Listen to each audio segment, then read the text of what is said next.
बोला बोला एकदा भक्तलिंग हर बोला हर श्री सिद्धेश्वर महाराज की जय। सिद्धरामेश्वराच्या चरणी नतमस्तक होतो। हिंदवी स्वराज्याचे सरसंस्थापक छत्रपती शिवरायांना मानाचा मुजरा करतो। भारतीय राज्यघटनेचे शिल्पकार भारतरत्न डॉक्टर बाबासाहेब आंबेडकर यांना मानवंदना अर्पित करतो।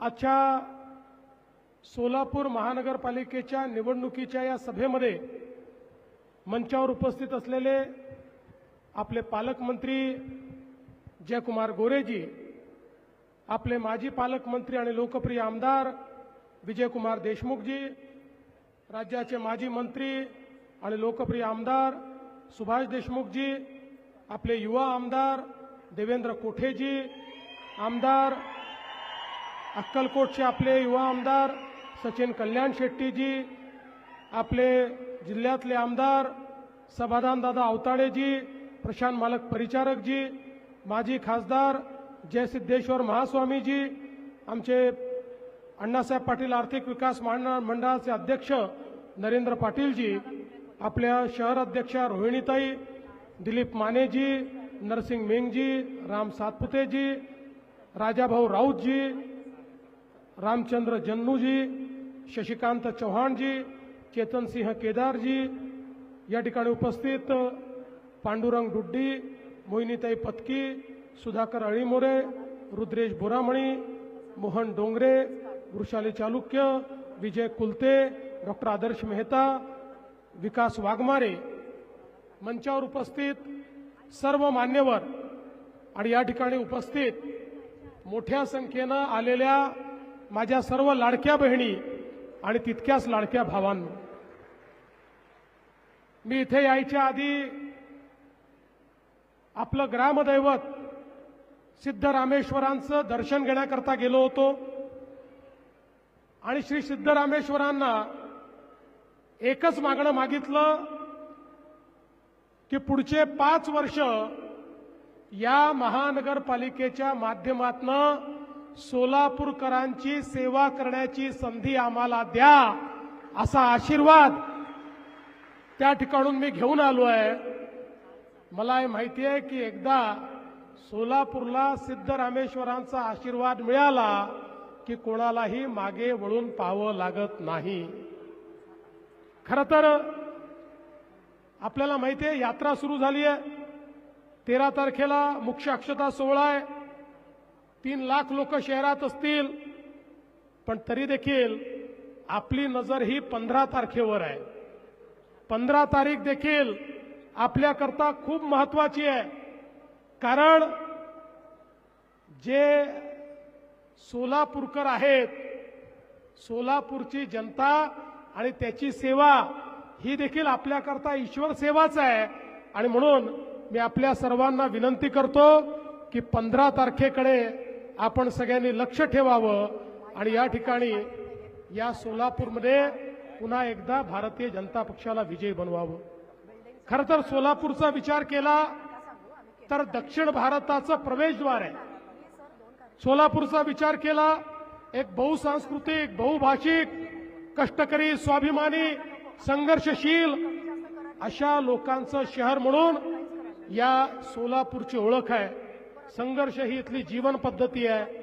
हातमाग असेल, यंत्रमाग असेल, उद्योग, विणकर, बिडी कामगार अशा सगळ्यांच्या कष्टातून एक अर्थव्यवस्था या ठिकाणी निर्माण झाली आहे। आणि आता तर एक नवीन ओळख आपली की हा जिल्हा एक प्रकारे डाळिंबाची राजधानी म्हणून अलीकडच्या काळात ओळखला जातो, अशा पद्धतीने एक नवीन ओळख देखील आपल्याला मिळाली आहे। शेती असेल, सहकार असेल, शिक्षण असेल, या सगळ्या गोष्टीचं केंद्र म्हणून आपल्या सोलापूरकडे पाहिलं जातं। सोलापूरची चादर असेल, कडक भाकरी असेल, शेंगा चटणी असेल, हुरडा असेल, ही सगळी ओळख या शहराने मिळवलेली आहे। पण आता या ओळखीसोबत या शहराला एका आधुनिक शहराची ओळख देखील आपल्याला मिळवून द्यायची आहे। आणि म्हणून मागच्या काळामध्ये जेव्हा या महानगरपालिकेमध्ये काम करण्याची संधी मिळाली। ज्या काळात मी महापौर होतो, मोठ्या प्रमाणात आपण या शहरामध्ये काम करण्याचा प्रयत्न केला। आपल्याला कल्पना आहे, आपल्या देशाचे प्रधानमंत्री माननीय नरेंद्र मोदीजींनी सांगितलं की आपल्याला शहरांचा विकास करायचा आहे। 70 वर्ष या देशामध्ये शहरांकडे दुर्लक्ष झालं, पण मोदीजी म्हणाले शहरांचा विकास करावा लागेल, कारण अन्न वस्त्र निवारा, शिक्षण, आरोग्य, रोजगार या मूलभूत गोष्टींकरता गावातनं लोक शहरामध्ये येतात।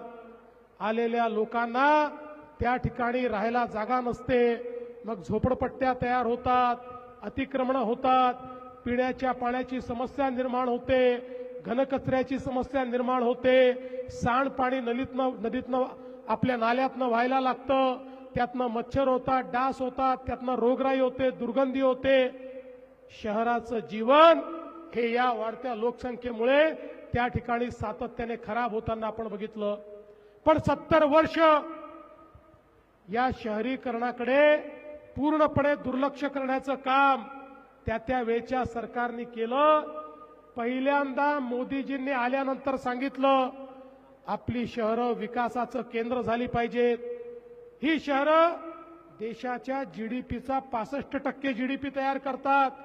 शिक्षण आणि आरोग्याच्या सोयी इथे आहेत, रोजगार शहरामध्ये आहे, आणि म्हणून शहरात राहणारा गरीब, शहरात राहणारा मध्यमवर्गीय याच्या जीवनामध्ये परिवर्तन करण्याकरता या शहरीकरणाचं नियोजन केलं पाहिजे।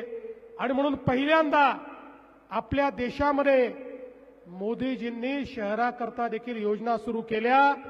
स्मार्ट सिटीची योजना, अमृत शहरांची योजना, स्वच्छ भारत शहरी योजना, प्रधानमंत्री आवास योजना शहरी योजना, या वेगवेगळ्या योजनांच्या माध्यमातून हजारो कोटी रुपये हे मोदीजींनी या ठिकाणी आपल्याला दिले, आणि त्यातनं आपल्या महाराष्ट्रातल्या सगळ्या शहरांमध्ये परिवर्तन होताना आपण सगळ्यांनी बघितलं।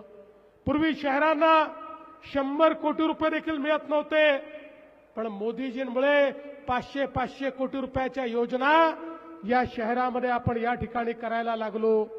वेगवेगळ्या पद्धतीनं आपल्या स्वप्नांना पंख देण्याचं काम हे मोदीजींच्या माध्यमातून झालं। आणि सोलापूरमध्ये तर सोलापूरकरांना खरे पंख देखील आम्ही दिले। इथलं एअरपोर्ट, लोक म्हणायचे इथे कधी विमान सेवा सुरू होणार नाही, पण इथली विमान सेवा आम्ही सुरू करून दाखवली। आज विमान सेवा नियमित केली। पुढच्या टप्प्यामध्ये या ठिकाणी नाईट लँडिंगची व्यवस्था देखील आम्ही करणार आहोत। याचं कारण आहे, एक काळ असा होता एखादं विमानतळ श्रीमंतांची निशाणी होती, पण आता विमानतळ ही केवळ श्रीमंतीची निशाणी नाही आहे। ज्या शहरातलं विमानतळ चालतं, ज्या शहरातल्या विमानतळावर फ्लाईट उतरतं, त्याच शहरात उद्योग जातात, त्याच शहरात व्यापार वाढतो। जिथे एअरपोर्ट नाही, जिथे फ्लाईट नाही, त्या ठिकाणी उद्योजक आता जात नाही। आणि म्हणून हे केवळ कोणाला तरी हैदराबादला, कोणाला तरी दिल्लीला, कोणाला तरी मुंबईला जाण्यापुरतं हे एअरपोर्ट केलेलं नाही, तर पुढच्या सोलापूरच्या औद्योगिक नगरीला पुन्हा भरभराटी आली पाहिजे, याकरता या एअरपोर्टचं काम आपण केलं। आणि सोबत आपल्या मोदीजींनी या ठिकाणी वंदे भारत ट्रेन देखील या सोलापूर करता सुरू केली। आज आपण बघा, मोदीजींचं तर या सोलापूरवर इतकं प्रेम आहे, आता नुकतंच या ठिकाणी सोलापूर जिल्ह्याकरता एक नवीन रस्ता हा मोदीजींनी दिला, नाशिक, सोलापूर, अक्कलकोट। काही लोकांना असं वाटत असेल हा मधलाच कुठला तरी रस्ता आहे, हा मधलाच कुठला तरी रस्ता नाही आहे। हा एक असा महामार्ग आहे की जो तुम्हाला नवीन होणाऱ्या वाढवण बंदराशी जोडतो। वाढवण बंदर जे देशातलं सगळ्यात मोठं बंदर आहे, जे जगातल्या पहिल्या 10 बंदरांपैकी एक आहे, आणि मोदीजींचं विजन आहे पूर्वी जिथे बंदर व्हायचं तिथेच विकास व्हायचा, आता ही बंदराच्या माध्यमातून होणारा विकास हा गावोगावी पोहोचवण्याकरता रस्त्यांचं जाळं हे विणण्याचं काम चाललंय। आणि आता हा रस्ता झाल्यामुळे आपलं सोलापूर वाढवण बंदराशी थेट त्या ठिकाणी जोडलं जाणार आहे आणि त्यासोबत मुंबई दिल्ली जो महामार्ग आहे त्या महामार्गाशी देखील आपण त्या ठिकाणी जोडले जाणार आहोत। त्यामुळे औद्योगिकरणाकरता एक नवीन इकोसिस्टीम ही त्या ठिकाणी सुरू होणार आहे। पंढरपूर, तुळजापूर, अक्कलकोट, गाणगापूर हे पर्यटनाचं सर्किट आपण केलंय आणि त्याच्या मध्यभागी असलेलं आमचं सोलापूर हे खऱ्या अर्थानं या ठिकाणी पुढच्या काळामध्ये पर्यटनाचं इंजिन म्हणून, पर्यटनाचं न्यूक्लियस म्हणून या ठिकाणी काम करणार आहे। आज आपण बघा, आपल्या प्रधानमंत्री महोदयांनी सांगितलं, शहरामध्ये राहणारा जो प्रत्येक गरीब आहे या गरीबाला घर मिळालं पाहिजे। प्रधानमंत्री आवास योजना सुरू झाली। सोलापूर प्रधानमंत्री आवास योजनेचं एक सर्वात मोठं उदाहरण आहे।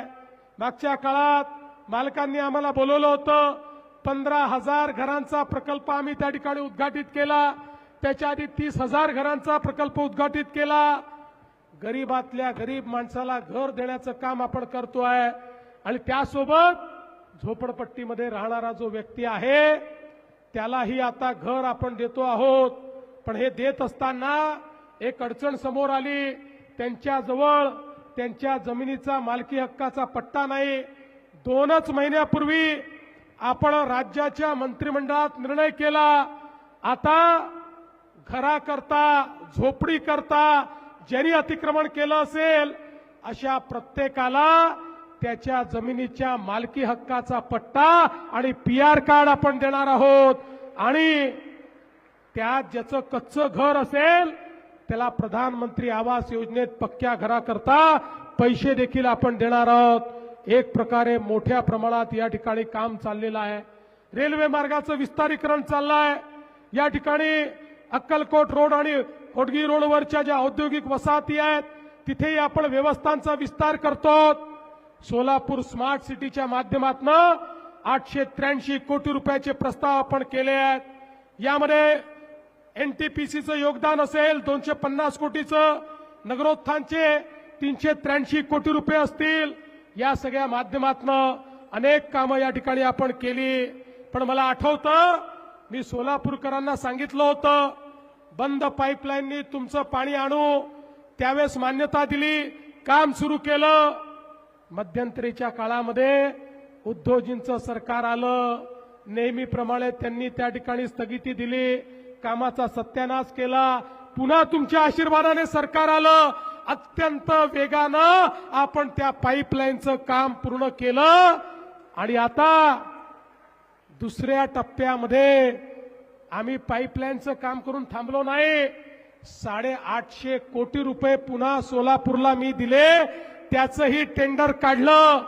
सोलापूरकरांना माझा शब्द आहे, आमच्या या टेन्युअरमध्ये सोलापूरच्या प्रत्येक घरामध्ये दररोज पिण्याचं स्वच्छ पाणी आणल्याशिवाय आम्ही आता थांबणार नाही।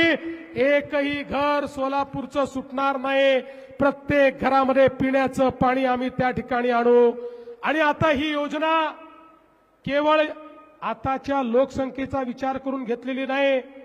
2057 साली या शहराची जी लोकसंख्या असेल त्या लोकसंख्येला पुरेल इतकं पाणी या योजनेच्या माध्यमातून आजच आपण या ठिकाणी आणतो आहोत। म्हणजे पुढच्या काळात कधीच सोलापूरला प्रश्न येणार नाही। मलनिस्सारणाचा प्रकल्प या ठिकाणी आपण दिला, 442 कोटी रुपये त्याकरता दिले। विद्यमान मलनिस्सारण व्यवस्थेत सुधारणा आपण करतो, 187 कोटी रुपये त्याला दिले।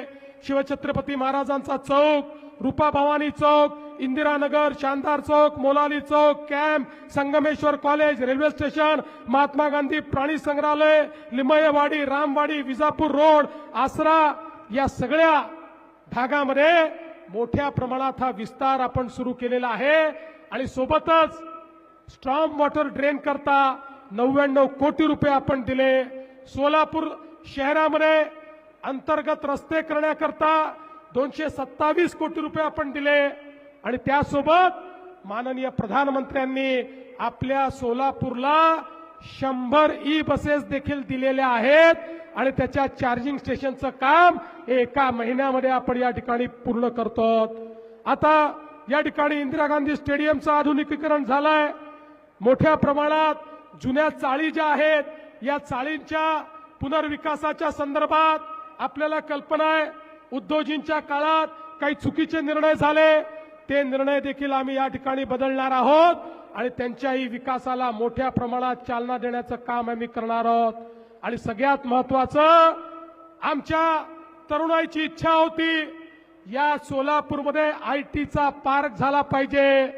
आयटी पार्ककडे वाटचाल सुरू झाली, जागा निश्चित झाली, जागा अलॉट करून त्या ठिकाणी एक आधुनिक आयटी पार्क तयार करून सोलापूरच्या तरुणांना याच सोलापूरमध्ये काम आपण मिळवून देणार आहोत। बंधू भगिनींनो, आपल्याला सोलापूरचं चित्र बदलायचं आहे। आम्ही काही केवळ कोणाला महापौर बनवण्याकरता, कोणाला नगरसेवक बनवण्याकरता या ठिकाणी निवडणुकीत उतरलेलो नाही। सामान्य माणसाच्या जीवनामध्ये परिवर्तन घडवण्याकरता या ठिकाणी उतरलो। या यंत्रमाग नगरीमध्ये आमच्या यंत्रमागाच्या सगळ्या उद्योगाला त्या ठिकाणी वेगवेगळ्या सवलती देऊन पुन्हा एकदा त्याला उभारी कशी येईल या संदर्भात जो पॅटर्न आपण इचलकरंजीला केला, तोच पॅटर्न आता या ठिकाणी देखील आपण केल्याशिवाय पुढच्या काळामध्ये राहणार नाही, हे सांगण्याकरता मी आलो आहे। बंधू भगिनींनो, आम्ही केवळ आश्वासन देणारे लोक नाही आहोत, करणारे लोक। तुम्ही बघा, तुमच्या आशीर्वादानं मागच्या विधानसभेच्या निवडणुकीमध्ये पूर्ण बहुमताने आपलं सरकार आलं।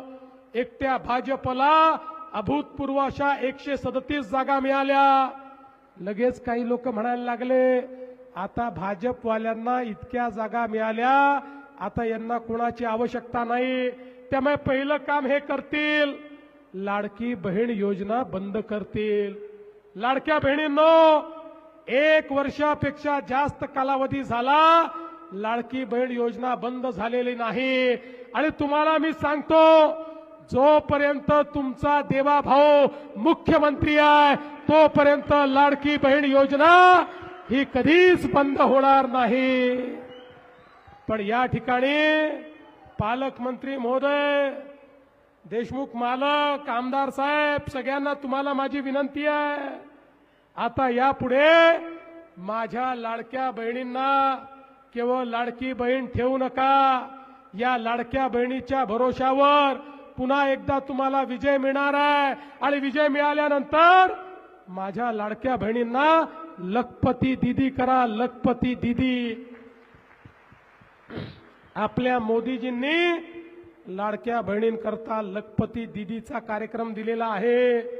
महाराष्ट्रामध्ये 50 लाख लाडक्या बहिणींना ऑलरेडी आम्ही लखपती दीदी केलाय। पुढच्या 4 महिन्यात हा आकडा 1 कोटीपर्यंत जाणार आहे। त्यामुळे यानंतर महानगरपालिकेत मेयर बसल्यानंतर जेव्हा जेव्हा सोलापूरला येईल, मी महापौरांना, नगरसेवकांना, आमदारांना, पालकमंत्र्यांना काय कामं झाली हे विचारीन, पण त्यात सगळ्यात पहिल्यांदा विचारीन माझ्या सोलापूरमधल्या किती लाडक्या बहिणींना तुम्ही लखपती दीदी केलं, याचा मला पहिल्यांदा हिशोब द्या आणि मग पुढे काय मागायचं आहे ते मला मागा।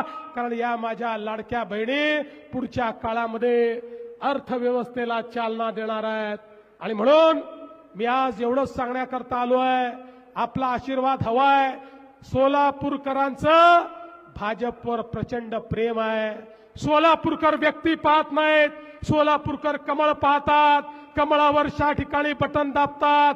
कमळ हे लक्ष्मीचं वाहन आहे, कमळ हे समृद्धीचं निशाण आहे। कमळ चिखलामध्ये फुलतं पण त्याच्यावर कधीच डाग पडत नाही, असं आपलं कमळ आहे। त्यामुळे येत्या 15 तारखेला त्या ठिकाणी मतदानाच्या केंद्रावर जायचं, फार विचार करायचा नाही। प्रत्येकाला 4 मतं द्यायची आहेत, 4 वोट द्यायचे आहेत। ज्या 4 ठिकाणी कमळाचं बटन दिसेल तिथे बटन दाबायचं, बाहेर यायचं आणि 16 तारखेला आपला महापौर निवडून द्यायचा।